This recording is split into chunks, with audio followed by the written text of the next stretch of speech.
అమ్మవారి మీద ఎప్పుడూ కూడా ఏనుగులు నీళ్లు పోస్తున్నట్టుగా మనం అనేక ఫోటోల్లో చూస్తూ ఉంటాం.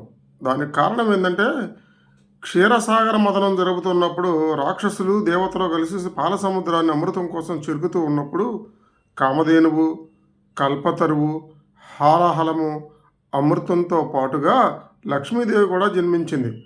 ఆమెను విష్ణుమూర్తికి వివాహం చేయాలి కాబట్టి, ఆమె పాల సముద్రంలోంచి ఉద్భవించారు కాబట్టి, ఆమె ఒంటి నిండా అనేక మలినాలుంటాయి. ఆ మలినాలను తొలగించడానికి ఈ అష్టదిగ్గజాలని పిలిపిస్తే, ఆ అష్టదిగ్గజాలు నీటితో అమ్మవారిని శుభ్రం చేస్తూ ఉంటాయి. అందుకే అమ్మవారి ఫోటోలో ఎప్పుడు ఏనుగులు కనపడుతూ ఉంటాయి. అంతేకాదు, ఈ భూమి మీద అత్యంత బలమైన జంతువు ఏంటంటే ఏనుగు. ఏనుగు ఎక్కడుంది? లక్ష్మీదేవి దగ్గరుంది. ఎందుకని? లక్ష్మి అంటే ధనానికి మూలం. ధనం ఎక్కడుంటుందో శక్తివంతమైనవి అక్కడే ఉంటాయి అని చెప్పడం కూడా దీనిలోని ఒక ప్రత్యేకమైనటువంటి ఉదాహరణగా కూడా చెప్పవచ్చు. కాబట్టి ధనాన్ని గౌరవించాలి, అమ్మవారిని పూజించాలి.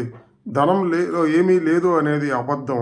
ధనం ఉంటేనే అన్నీ ఉంటాయి, ధనం ఉంటేనే అన్ని బలాలు ఉంటాయి, అన్ని బంధాలు ఉంటాయి, అన్నీ బలంగా ఉంటాయి.